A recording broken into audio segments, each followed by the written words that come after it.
नमस्कार, जनपक्ष में आपका स्वागत है। मैं हूं प्रियदर्शन। दोस्तों, साल 2025 अपने अंतिम पड़ाव पे है। हम 2026 में दाखिल होने जा रहे हैं और आदतन ये हिसाब करने का वक्त है कि इस साल हमने क्या क्या खोया, क्या क्या पाया। हालांकि समय को इस तरह टुकड़ों में बांटना संभव नहीं होता और अक्सर जो हम नए वर्षों के लिए अपने आप से नए वादे करते हैं वो स्थगित होते जाते हैं। जो पुरानी यादें हैं फिसलती जाती हैं। लेकिन फिर भी ये ऐसा मोड़ है जब हम याद कर सकते हैं कि हमने कौन सी फिल्में देखी, हमने कौन सी अच्छी किताबें पढ़ी, हमने कैसा जीवन जिया, वो पिछले साल के मुकाबले कैसा था, आने वाले साल में हम उसे किस तरह देखना चाहते हैं। अभी जब मैं ये वीडियो बना रहा हूँ, जिस गाज़ियाबाद में मैं रहता हूँ, जिसे दिल्ली एनसीआर का हिस्सा कहते हैं, वहाँ मौसम बेहद सर्द है। दिसंबर ठंड का महीना होता है, लेकिन दिल्ली और एनसीआर में ये प्रदूषण और कोहरे का महीना भी होता है। अभी 10:15 के आसपास का समय हो रहा है। सूरज के निकलने का कोई इशारा नहीं है। कोहरा छाया हुआ है, उदास घना कोहरा। और हम सब जानते हैं AQI का जो पैमाना हमारे लिए बना दिया गया है, जो है उसमें 400 के पार यहाँ प्रदूषण का स्तर है AQI के मानक पर, यानी बेहद ज़्यादा, बेहद जहरीला माहौल। मैं बस ये कामना करता हूँ तमाम लोगों के लिए, जो मैं जानता हूँ कि जो दिल्ली और गाज़ियाबाद में हो रहा है पूरे देश में शायद नहीं है। निश्चय ही उत्तर भारत के मैदानी इलाके में कोहरा पसरा होगा, लेकिन ये प्रदूषण नहीं होगा। और मैं कामना करता हूँ कि जो दिल्ली का तापमान है, वो जो दिल्ली का प्रदूषण है, वो राजनीतिक भी, सामाजिक भी, हर तरह का, वो बाकी देश का तापमान और प्रदूषण न बने। हालांकि दिल्ली सबको प्रभावित करती है। खैर, ये विषयांतर है। बस नए साल की शुभकामनाएं देते हुए, पुराने साल को याद करते हुए, आज मैं कुछ उन फिल्मों की बात करूँगा जो मुझे इस साल सार्थक समय देने का एहसास कराती रहीं, जिन्हें देखकर मैंने पाया कि मेरे भीतर सोचने के लिए, मेरे भीतर महसूस करने के लिए काफ़ी कुछ मिल रहा है। हालांकि ये जो दौर है, ये धुरंधर जैसे फिल्मों का दौर है, जो इस साल की सबसे कामयाब फिल्म होने जा रही है। ये छावा जैसे फिल्मों का दौर है।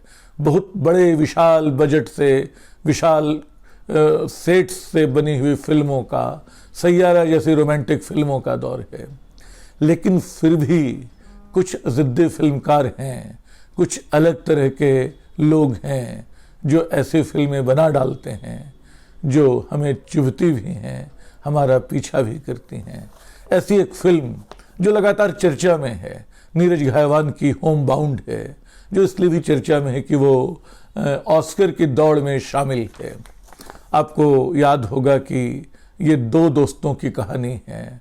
लगेगा कि स्टीरियोटाइप है, क्योंकि एक मुस्लिम है, एक दलित है, लेकिन ऐसा है नहीं। वो दोनों बचपन के दोस्त हैं और जो उपेक्षाएं, जो यंत्रणाएं हिंदुस्तान में इस तबके को झेलनी पड़ती है, वो इनको भी झेलनी पड़ रही है। दोनों कई जगह अपनी पहचान छुपाने की कोशिश करते हैं। दोनों कई जगह वो सरकारी नौकरी पाने की कोशिश में हैं, जो उन्हें नहीं मिल पाती। नौकरियां टलती जाती हैं, नौकरियों की परीक्षाएं जो हैं रद्द होती जाती हैं, नतीजे टलते जाते हैं। ये दोनों अंततः सूरत पहुंचते हैं नौकरी करने के लिए, काम करने के लिए, मजदूरी करने के लिए। उसी बीच कोविड आता है। एक आधी रात प्रधानमंत्री घोषणा करते हैं कि अब सब कुछ बंद, बिना इस एहसास के कि जो सब कुछ बंद हो जाएगा तो किन लोगों पे सबसे भारी पड़ेगा।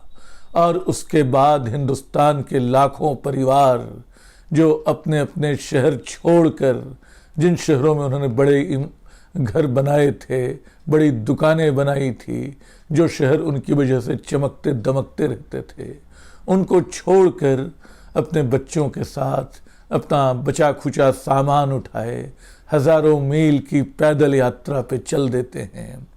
ये वो उजड़ा हुआ मेला है जो एक शाम हमारे प्रधानमंत्री की अनायास घोषणा ने लगाया था कोविड के बाद के दौर में। खैर, मैं उस पर नहीं जाऊंगा।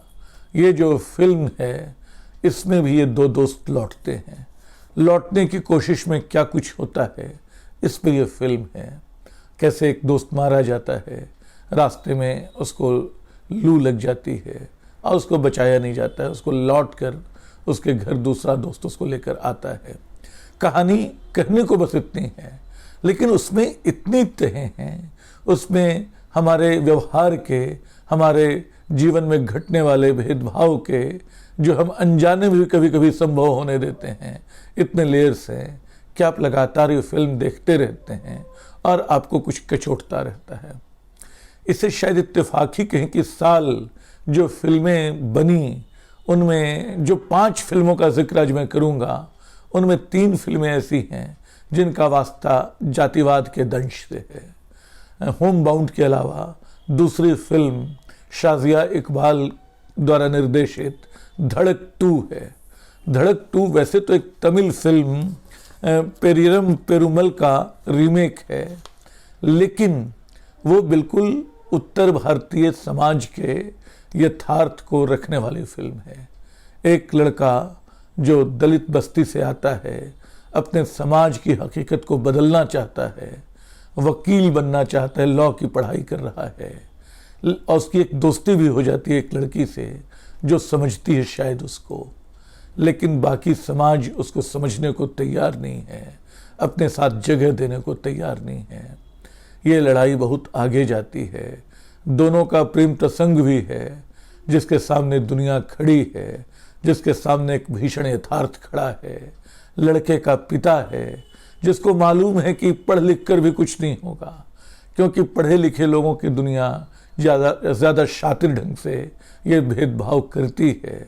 वो उसको गाना नाचना अच्छा लगता है जो सबसे छुपाए रहता है, लेकिन बिल्कुल अंत तक आते आते जो अपमान, जो उत्पीड़न, जो यंत्रणा इस परिवार को झेलनी पड़ती है वो बेहद डरावनी है। ये फिल्म कम जगहों पे लगी, कम देखी गई, लेकिन OTT प्लेटफॉर्म्स पे है, आप इसे ज़रूर देखें। और इस क्रम में जो तीसरी फिल्म है, इतिहास पे बनी, इतिहास के एक नायक पे बनी फिल्म छावा थी। एक दूसरे फिल्म फूले है, ज्योतिबा फूले और सावित्रीबाई फूले पे बनी। ये उस दौर की याद दिलाती है जब इन दोनों ने स्त्री शिक्षा के लिए एक लंबी लड़ाई लड़ी, एक विकट लड़ाई लड़ी, स्कूल खोले, दलितों के उद्धार के लिए, जातिगत भेदभाव मिटाने के लिए। उद्धार शब्द में वापस ले रहा हूँ, क्योंकि उद्धार असल में दलितों का नहीं, उन लोगों का होना है जिन्होंने ये भेदभाव की दुनिया बनाई है, इस भेदभाव को बनाए रखा है। तो ये ज्योतिबा फूले एक जीवनी है, ज्योतिबा फूले की जीवनी पे बनी फिल्म है फूले, जिसको बायोपिक कहने का चलन है इन दिनों। और वो फिल्म भी आपको अपने साथ बांधे रखती है, बताती है, और बड़े यथार्थवादी ढंग से बनाई गई फिल्म है।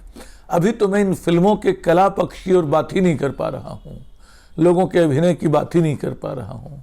सिर्फ मकसद ये याद दिलाना है कि वो फिल्में हैं जिन्हें हम धुरंधर टाइप की फिल्मों की कामयाबी में भूल न जाएं। तो ज्योतिबा फूले पे बनी फिल्म फूले ज़रूर याद रखिए। जो चौथी फिल्म है वो इन गलियों में, इसका वास्ता पहली 3 फिल्में जो थीं उनका वास्ता जातिवाद के दंश से था। ये जो 2 फिल्में हैं जो आखिरी, इनमें अविनाश दास की बनाई हुई वासु मालवीय की कहानी पे खड़ी की गई फिल्म इन गलियों में है। लखनऊ में एक गली रहमान गली है, एक हनुमान गली है। दोनों के बाशिंदे बड़े प्रेम से रहते हैं, लेकिन राजनीति उनको बांटने चली आती है, और बांटने और काटने के इस खेल में एक मोहल्ला किस तरह की प्रतिक्रियाएं देता है, किस तरह बड़े मामूली लोग अचानक बहुत ऊंचे उठते हैं, जो अपने समय और समाज से आंख मिलाते हुए उसकी सच्चाई को देखते हुए इन नेताओं को किनारे कर देते हैं। बड़े हल्के फुल्के लाइट अंदाज में, जिसको कॉमिकल आप कह सकते हैं, उस अंदाज में फिल्म बनाई है अविनाश दास ने। और आपको लगातार वो गुदगुदाती खिलखिलाती रहती है।